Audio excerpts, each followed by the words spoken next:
before we get started, give us your name and what do you give to the world? What artist are you? Okay. First off, I'm Melo. First of all, like I said, thank you for having me here. But it's Melo, man. Straight out of Baltimore. And that's a great question. What I bring to the world, just a lot of light, a lot of glow, a lot of shine, a lot of positive energy, a lot of great vibes, a lot of hard work, man. I just bring a new mentality, a hungry mentality to the world, man. Just positive vibes and give people something to believe in, whether they self or me. I just want people to believe in something. Okay. So where did you get the name Melo from? I actually, it's like a self-given name. So like, I used to hoop, but like at the end of my college career, I just was like not looking for something to do, but I just took on a different persona, whether it was music, and I felt like I was going to start making music after that. And like I was just on Twitter, and I was just coming up with different names, being that I hoop, using different players, and then I just said Melo, and honestly, I favor Carmelo. He's one of my favorite players. Outside LeBron James, he's one of my favorite players. But once I just said Melo, it kind of stuck, kind of made sense. My real name Jabari, so everybody used to call me Bari. So I took this Bari and just Melo. It kind of made sense. And then I kind of came home from school, and I started going back to like my childhood friends I used to hoop with and everything, and it just stuck from there. And I just was Melo from there. Okay. Now, how was it coming to the conclusion that you would like pick a different route rather than going the basketball route, like after college? Right. Well, I mean, I was still like going to combines and things. Like after I finished school, I still was up school. I went to Frostburg State University. I still was at school for like another year. So another year and a half, I'm still trying to figure out what I was doing. I was still working out, still going to combines, different things like that. But I really just started making music because there was a lot of people that was making music that I was cool with, that I felt like I was as good as, and then there was a lot of people I felt like I was better than. And I'm a competitor, so I live by being competitive. I was like, man, I could do this, you know. I had been making music kind of when I was younger. My cousin introduced me to it. Shout out my cousin Moody. He introduced me to it. Music kind of always been who I was. But of course, when I went to school and everything, it kind of just took a back seat because I was so focused on basketball in school. But when it got to that point, I was just like, man, it's people I feel like, you know, that I'm cool with, and also I feel like I'm better than, that's making a lot of music, and I feel like I got something I can say too. What was like that first inspiration for making music, period? Man, music always been a part of my life. Like my mom, she's a performing arts dancer. She was a performing arts dancer. So you're talking jazz, ballet, modern music, classical music. My father was real into the African culture. So you're talking a lot of jazz, blues, drums, congos and different things like that. So when I was younger, my early memories is a lot of music, a lot of dance, a lot of great vibes. So it kind of always been a part of me. And then like when my cousin introduced me to it, it just been something that I always wanted to do, kind of. But it was something that was fun. It was something that was entertaining to me. But then when I got to college, I kind of finally realized I had a story to tell. I had some shit to talk about, and then I just started putting it together. So music kind of always been who I was, just like sports is always who I was. So it kind of it's just already kind of natural to me. Okay, so I see you got some music videos as far as like what songs you have already. Which one of those videos would you say was the most fun to create? I would say all of them for real, but like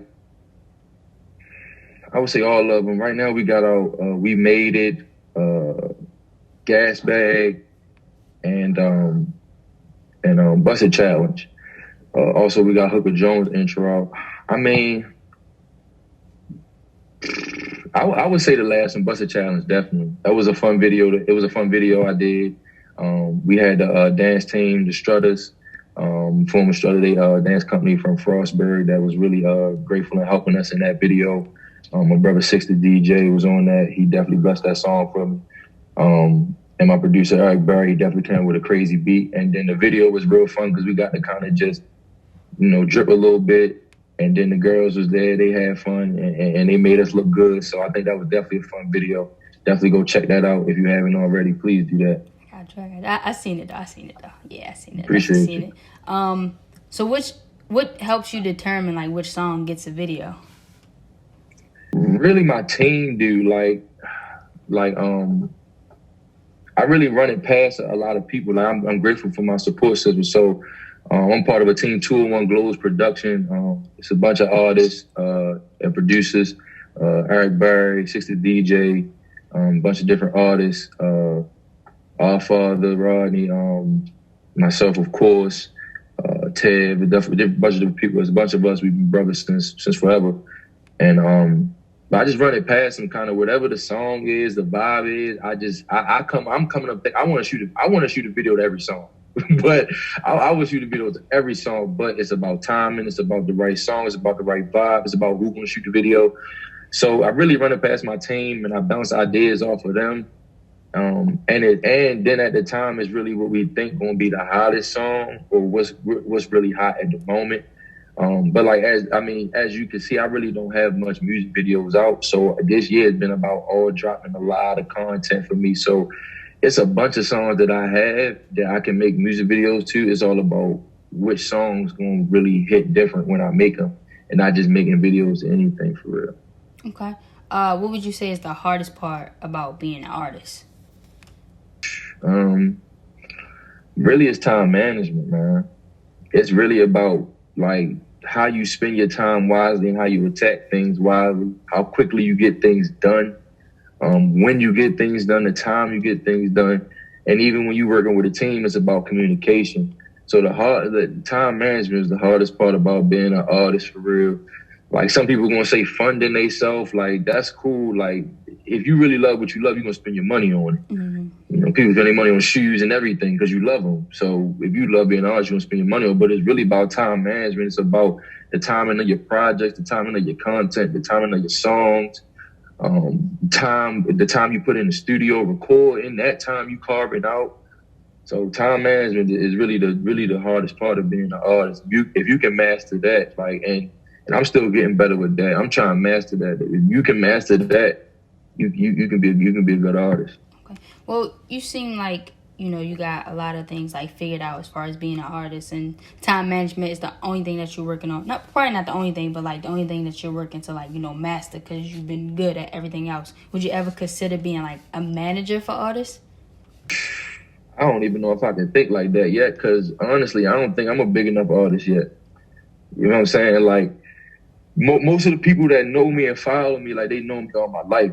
I'm really now trying to build up being an artist because oftentimes my team tell me a lot of times too, like I don't be looking at myself as an artist. I be going things like I'm a regular person just because to me I am. Like this ain't really changed me. Like me recording, like me rap, all I'm doing in the booth is rapping what I do in my car or what I do while I'm by myself or what I do with my niggas. I'm just going in the booth and recording it. So it's like, I don't know about managing yet. Like that's the dream, definitely. I love to manage a few artists. But I think more like on a Gucci type role. Like I just want to put you in the right opportunities, the right positions, like the right songs, the right features and stuff like that to give you the opportunity to make the money, like, or do whatever you need to do. But I feel like first I got to build myself to be that type of artist first before I can get there. Okay.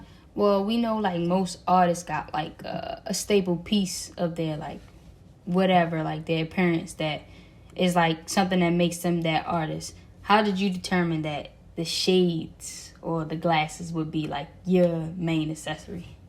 That's a good quote. I was really thinking about that the other day. My father wore a lot of glasses, and I think that's where I kind of got it from. But like, I think I love glasses. Like, they just go with the outfit. They like go with everything. They just make you look good. Like, I don't know. Like I love glasses. I think it comes from my father. Wore a lot of glasses. He wore a lot of shades and stuff like that. And honestly, I wear contacts. So I'm supposed to wear glasses. So I think I just wear them because I'm supposed to. I love wearing them. I'm supposed to wear them. But yeah, definitely shade. Definitely shade. I think I get it from my father. Okay. All right. So I've been seeing this thing across your page and some of your associates' page, which is the Glowcella. I believe I'm saying it right. Yes, ma'am. What does that entail? That's that Glowcella is the name about Eric Berry, my producer. He's dropping a group tape for us called Glowcella. And it's just all of the artists from 201 Glow Production, in which we got some bangers coming. I'm telling you, like he sat it down in the studio, not really us in the studio, but he just said, man, I want to record a tape, and he wanted to do it differently than we did a lot of our other projects. He wanted to make a lot of the beats off the cuff. He wanted us to make a lot of the songs off the cuff, freestyling, a lot of spontaneous type of songs, a lot of light vibes. And we just locked in the studio, all of us. We got different us on the song. Us being a younger group, we don't really have a lot of songs with everybody. So this was a good chance as well. But Glowcella is dropping soon. In May. I can't get a date right now. Okay. But by the time, hopefully by the time this get out, everybody see it, go grab it, man. But it's a group production. It's a lot of heat on here, and it's a vibe, man. Pack your bag. Now, is it possible that we'll get like some visuals, or at least like I would say even like a Glowcella, to be honest, like some live or virtual performances of these songs? That you definitely put a spark in there. It's definitely a lot of visuals coming up. We got a lot of videos we're going to shoot. We just dropped a song today called Push Start that is going to be on Glowcella as well, kind of promoting that tape and bringing it out of there. But there's a lot of visuals cooking up to that. We got a lot of events coming up. My birthday coming up, and every time I do that, I got to do something big. Corona kind of stopped us last year. We weren't able to do it as big as we did. But definitely, we got a lot of visuals coming up, a lot of songs for that. A lot of the other different things we're going to do based on that. So definitely stay tuned. We'll be on the lookout for that. If somebody was to give you a care package, what should be in the care package? Damn. Something to drink, some water or ginger ale, some backwoods, some Jose Cuervo, some chapstick. Gotta keep chapstick. Some socks and some beaters. Gotta have some socks and some beaters and a gas card. Okay. All right. You don't need a chaser with a Jose Cuervo. You just gonna take it. Some lemonade. You can put some lemonade, ginger ale in there too. Though ginger ale in there, you can do it with them too. All right. So I see like before the page became more so of the artist page, which is the artist work. You did have a bunch of different like fits, pretty much. Mm-hmm. Have you ever thought about modeling? Nah, I haven't. But I honestly want to model. I can't lie to you. Like, I don't know. I want to be styled. And I want to model. I would model. I definitely would. I never thought about it. I just kind of want to. I just like to show people how I dress and how I just how I dress. I don't want to dress like everybody. Like, as you can see, I don't be rocking a lot of designer. I don't be rocking a lot of all that shit everybody rock. Like, and my homeboys do. Like, that's what they do, and I love them for it. And I just like to dress my way and you know, put my own style in the world. I want to be different. You know, I want to be different from everybody else. I want to be different from every artist. I want to dress different. I want to act different. I want to be Melo. So like, I definitely would like to model. But I never even thought about like myself in that fashion type of way. I just feel like that's just me. That's just what I put on. And most of the time when I'm putting that shit on for real, like, it really be because I'm doing something. Most of the time I'm in the same shit because I'm working. You know what I'm saying? I'm in sweatpants or whatever. But when I put the shit on, I want to show them like, nah, don't get fucked up. I put the shit on. Okay. What would you say was the hardest song for you to write, and what would you say was the easiest song for you to write? I'm gonna be honest. I don't even know if I have a hard song to write. Because I would say I can't say I don't write. I do write, but like most of my songs really ain't me writing. Like it's I could write something down, but when I get to the studio, I might change that whole shit. I might change it all. So I would say like the easiest song I've written, I don't know. I think they're all the same. I think it's all the same. Like once I spit one out, I think it's too easy. I'm ready to move on to the next one. Like I think I'm trying to make my next one better than that one. So like I can't really say. Maybe I'm gonna give you an answer. My hardest song I had to write was probably it was Flight. I'm gonna give you one example. It was Flight off of Hooker Jones, the EP. It was Flight. It's an R&B vibe, but it was different from anything I've ever had to do. It was a different me. I didn't want to totally sing on the song. I still wanted to be me, but I wanted it to have an R&B type vibe. So I think I came up with the hook. I didn't do the hook. I did the hook first and I left it alone, and I came back and I had a verse for it, but it just wasn't hit. It wasn't hitting. Both my producers, Six the DJ and Eric Barry, was in the studio with me while I was recording, and it just wasn't hitting. They told me. And I came right back and I wrote I had one written, I wrote another one. And when I came back, I already had it so memorized and so vibe with it in my head. I just went ahead, laid it out, and it was just it from there. And then from that, and then I wouldn't even say with my easiest. I feel like as if it's too easy, I ain't really put nothing to it for real. So, but yeah, Flight got to be my hardest song I think I've ever written. Okay. Who would you say you make music for? Shit. First me. I make music for me. Two, I make music for the people that fuck with me. Like I envision how they're gonna react to these songs. I envision how they're gonna react to these lyrics. And then I really want to make music that somebody across the world or across the country can hear and vibe to. Like, first, me, everything I'm saying is really something I can hear myself bumping. And then two, for the people around me. And then I make songs for like the situation. So if I feel like, bro, I need something that's gonna bang in the club, I'm gonna make that. Bro, I need something that's all the ladies gonna love it. I'm gonna make that. Bust It Challenge. All the ladies love it. But just it depends. One for me first, then it depends on the audience I'm trying to reach and where I'm trying to go. Okay. Do you have any Baltimore artists, new or young, that like inspire you when it comes to music?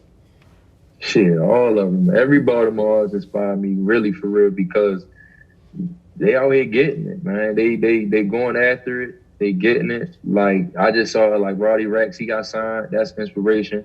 Like different stuff like that. Shorty, definitely inspiration. But even on my level, like the people that's my quote unquote peers, like Against the Grain, ATG, like every time they drop a song, I get fired up. I get motivated. Shout out Suplex. He was one of him. Suplex, all them guys. I keep on it. Suplex, Trippy, Easy, and Raul, all of them, bro. Juice, man. They was one of the first artists to really like kind of halfway like stamp that they thought I could rap for real and thought I could really fuck with Plex, like Suplex.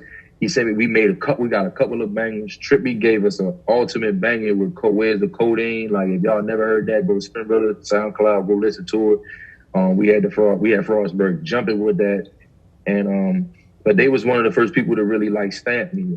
Triz was banging, like he doing his thing like that. Those type of people inspired me. TNT Hazo, a lot of people that I was really cool with before I even started making music. They was making music, and I was already cool with them.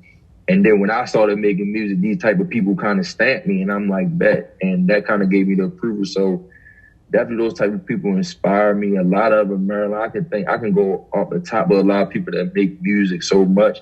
Then I got a young dude I was cool with before music, Jay Bino. He from Maryland.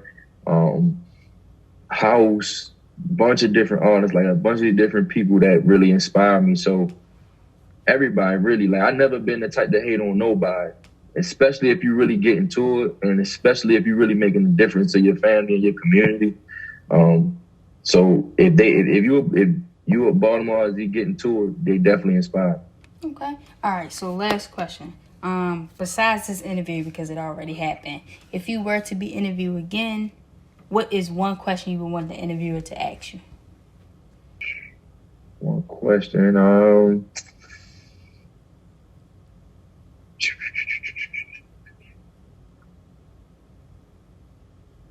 I feel like I already answered who I want to work with. I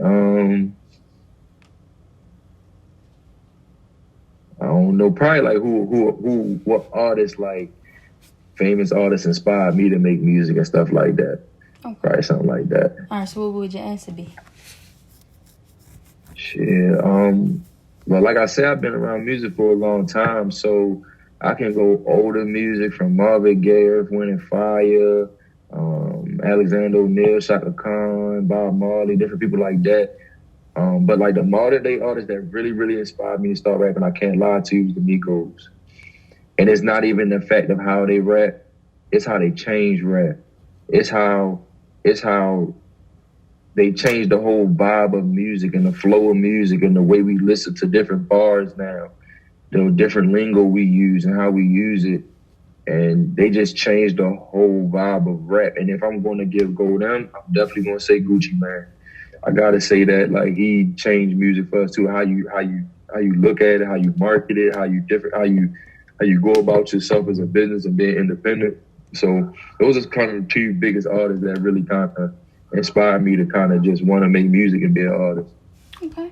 Well, thank you, boss, for doing this interview with me. Definitely appreciate you. Definitely. Shout out to you for having me. If I can say one more thing, go follow me everywhere on Instagram at Melo, BARMELO. Follow 201 Glow page. Be on the lookout for all different projects, man. I definitely appreciate you once again for having me.